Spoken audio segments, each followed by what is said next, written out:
각자 가지고 있는 이게 있지만 저는 교육은 우리의 미래 세대를 기르는 거니까 내 개인이나 내가 소속한 단체의 어떤 가치관을 심어놓는 거는 경계해야 된다고 생각합니다.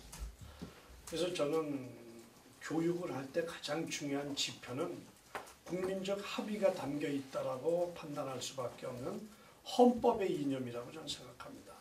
그런 점에서 우리나라 헌법에 배어 있는 하나의 그 자유민주적 기본 질서, 이게 이제 그 자유와 그죠, 행복, 안전, 인권 등등의 그것이 그 자유민주주의 기본 질서 아니겠습니까?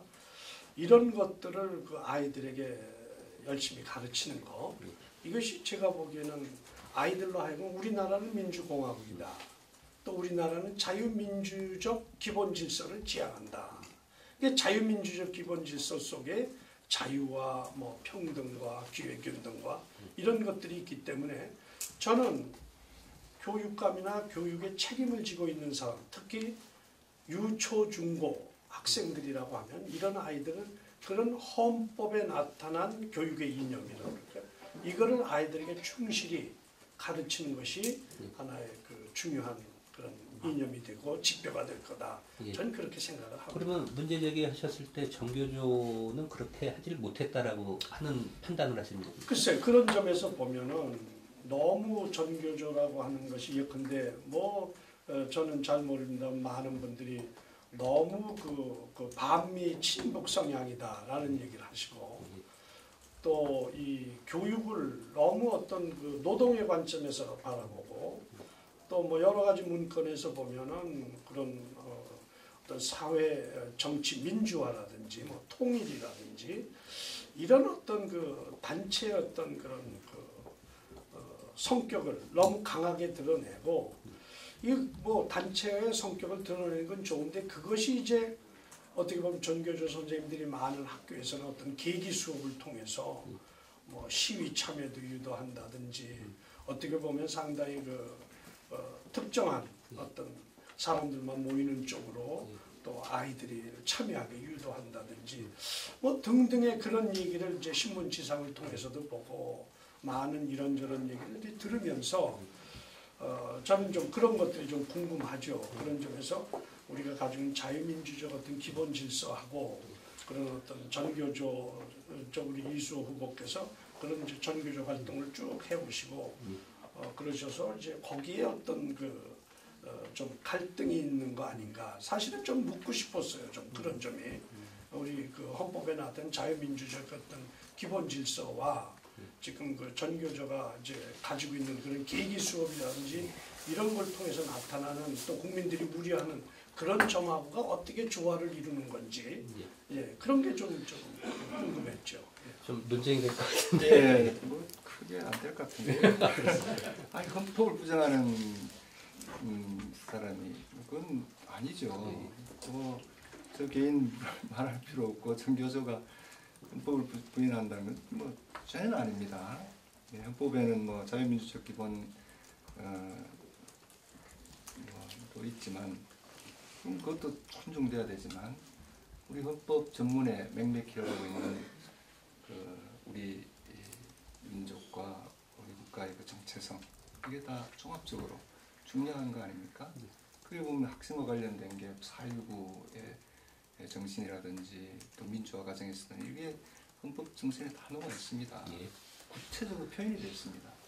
그런 것까지도 존중이 돼야 된다는 생각에서 헌법에 충실하다 이런 것들은 뭐 말씀을 드리고, 근데 좀 제가 이 부분은 좀 책임 있게 한번 물어야 되는데, 반미 친북 경향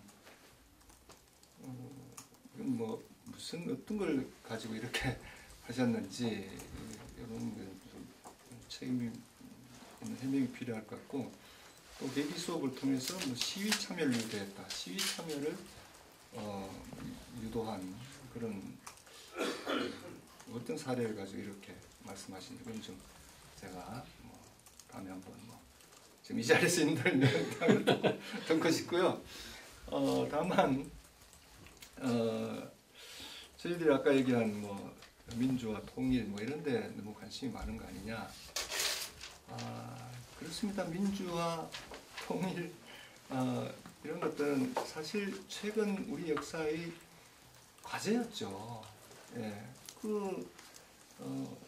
소위 군사 독재 정권이 유지되고 있는 이런 상황에서 모든 민중의 삶이나 이 민주주의가 파괴되고 유린당하는 이런 상황에서 어떻게 교사라고 해서 그 민주주의를 수호하는데 게으를 수는 없는 일이죠. 그건 오히려 정말 비판적 안목에서 자기와 관련된 수업을 통해서 그런 계기를 통해서 좀 가르치는 게 오히려 왜 우려의 대상이 되고 비난의 대상이 돼야 되는지 저는 그것도 좀 알 수 없습니다. 그건 그렇고요. 정교조가 뭐 처음 생길 때 잘 아실 겁니다. 학교 문제가 너무 어렵고 부정과 비리 이런 것들이 참 학교 현장에 많았습니다. 실제로.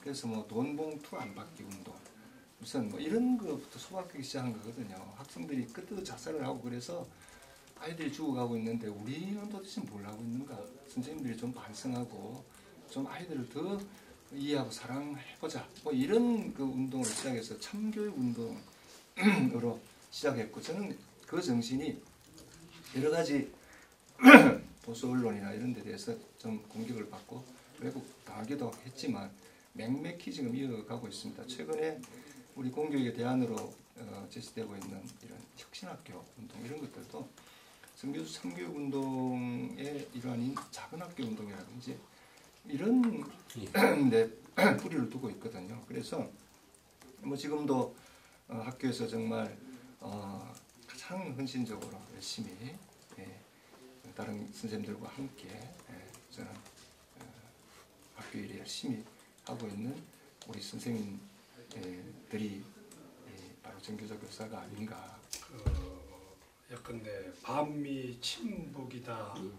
뭐 이런 거에 관해서 우리 이수 후보께서 사실이 그렇지 않다라고 말씀하시는 건지 그게 오해라고 얘기하는 건지 그게 좀 불분명해서요. 네, 그 사실과 다르죠. 예, 저희들이 뭐 반미 친북 이제는 관련이 없죠. 아까 얘기한 통일운동이라든지 이런 거 관련해서 열심히 하고 뭐 이런 게 그렇게 오해됐으면 그도 달라는 그런 제 입장도 만약에 전교조가 지금 아주 말씀하신 것처럼 반미 친북이라는 그런 성향이 아니라면 저도 상당히 마음이 놓입니다. 그런 전제에서 보면 저는 이번에 이수 후보께서 나오시면서 그 전교조 위원장도 하셨고 전교조 활동 뭐 해직까지도 당하셨고 또 뭐 민주노총에서도 중요한 역할 하셨고 또 민노당에도 가입하셨고 그래서 제 사실 개인적인 우려입니다. 그렇게 해서 너무 그런 어떤 정치적인 색채가 좀 강하시다. 또 대한민국에서 상당히 좀 어떻게 보면 소수 아니시겠어요? 이제 그런 분들이 가지고 있는 그런 철학이 교육으로 들어오게 될 경우에 그동안 많은 분들이 가졌던 예컨대 좀 미국과 관련된 일이라든지 북한과 관련된 일이 벌어지면 예컨대 전교조 쪽에서 시국선언도 이제 불쑥 나오기도 했고 또 뭐 아까 말씀하신 대로 계기 수업이라고 해가지고 신문지상에서 뭐 이래도 되는가 하는 정도로 뭐 보수 언론이겠습니다만 그런 쪽도 나왔고 그래서 이제 우려를 좀 하는 거죠. 그래서 만약에 그런 문제를 좀 이렇게 적어도 반미 친북 노선 그거는 사실과 다른 얘기다. 이렇게 되면 저는 사실은 좀 마음이 좀 놓이는 그런 측면이 있습니다. 예, 뭐 그렇게 말씀해 주시니까 좀 걱정 덜 되고요. 지금 말씀하신 것처럼 여러 가지 제 이력이나 이런 데 대한 우려는 뭐 저는 아까 말씀드린 대로 교사로 시작해서 교사로 평생을 살아왔고 교사의 입장에서 우리 사회의 변화와 또 요구에 따라 이제 부응을 하면서 사실 민주 진보 쪽에 그 길을 걸어온 건 사실이죠. 뭐 어느 사회든지 보수와 진보 이런 것들이 이제 그 양날개로 균형을 이루면서 발전해 가는 게 사회니까요. 뭐 저는 어느 한쪽에 있었던 것이 뭐 큰 문제는 아니다. 보수도 있을 수 있고 진보도 있을 수 있으니까. 다만 뭐 이 계기 수업 같은 것들이 굉장히 좀 우려스러운 것을 네. 말씀하시는데 네. 캐나다에서 올림픽이 개최됐던 일이 있습니다. 그때 100m 달리기에서 캐나다 선수가 우승을 했어요. 그런데 바로 소위 도핑, 약물 검사에서 양성 반응이 나와가지고 난리가 난 일이 있습니다. 그런데 마침 그때 저는 아닙니다. 들은 얘기인데 우리 선생님들이 그 나라에 갔던 일이 있습니다. 교육 시찰인 거죠. 배우기 위해서.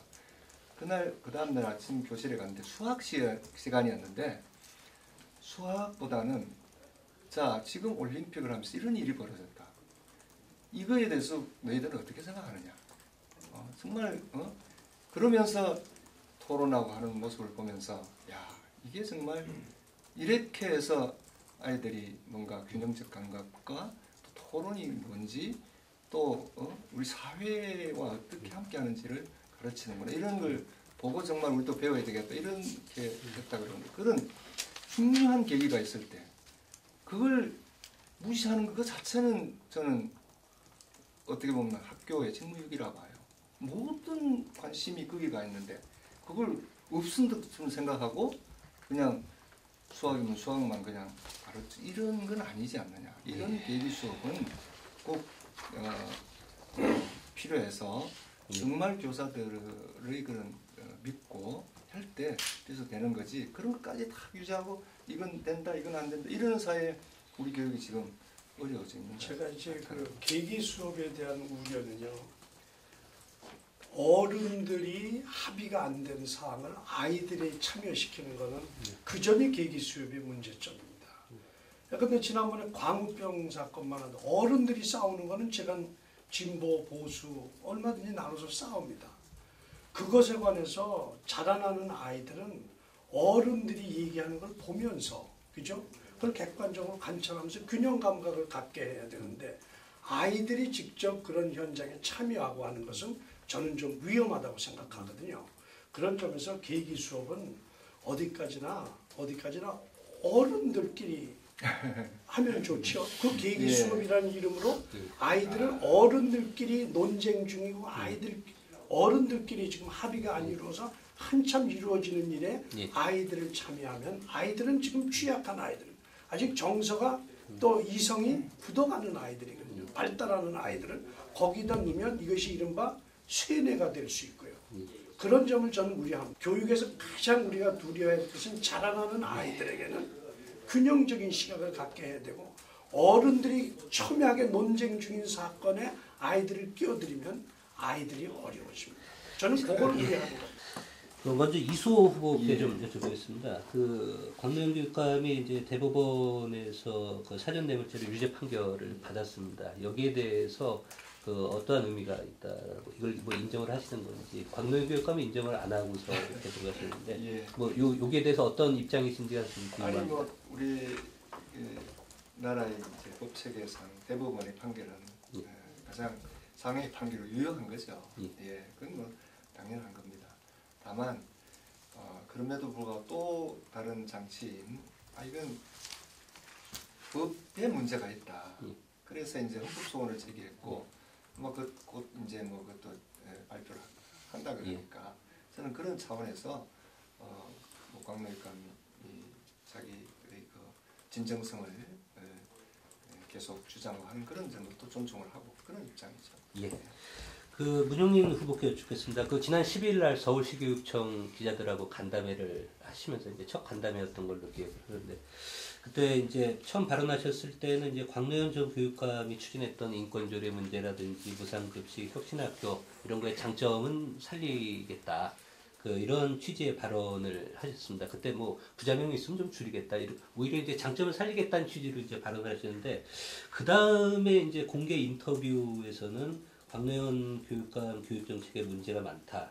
뭐 무상교육 인권조례 다 반대다. 뭐 이러한 좀 이게 발언이 약간 상치되는 인상을 좀 받았는데 맞습니까? 뭐 상치라기보다는 전임 교육감에 대한 예우의 말씀이겠죠. 뭐 그걸 그런 점에서 저는 이제 어떻게 생각하느냐면 일반적으로 박노현 교육감께서 지난 2년 동안을 너무 지금 시끄럽게 좀 했다. 교육을 많은 분들이 교육감이 되면은 좀 그 학교를 좀 안정시켜가면서 좀 아이들 열심히 학교 일에 본연의 일에 좀 충실하고 이랬으면 좋은데 박노현 교육감 들어오시면서부터 너무 이게 어떤 정치적인 이슈를 계속 만들어내신 거 아닌가 그런 생각을 저는 기본적으로 하면서 추진하셨던 그 두 가지 중요한 사업, 그 학생인권 조례 문제, 또 무상급식의 문제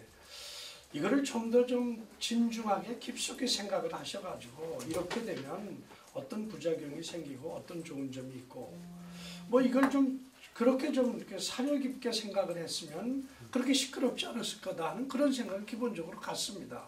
그럼 내후년에는 그 지금 이제 내년이 중학교 2학년까지가 무상급식 대상이고 내후년이 중학교 3학년이 일단은 대상자가 될 후보가 되는데 그렇죠. 어떻게 하시겠습니까? 중학교 3학년 예산을 내후년에 집행을 하시겠습니까? 집행할 예산은 없죠. 예. 집행할 예산은 없고 우리 교육감이 쓸 수 있는 돈이 이제 50% 정도 될 겁니다. 지금도 뭐 보면 한 4,500 들어간다고 하면 지금 2,200만 그 교육감이 확보할 수 있는 돈이거든요. 그런 점에서 지금 이건 예산의 문제입니다. 예산은 지금 교육감이 가지고 있는 예산이 아니라 서울시장이 가지고 있는 예산이고 기초자치단체가 50을 내야 됩니다. 50%.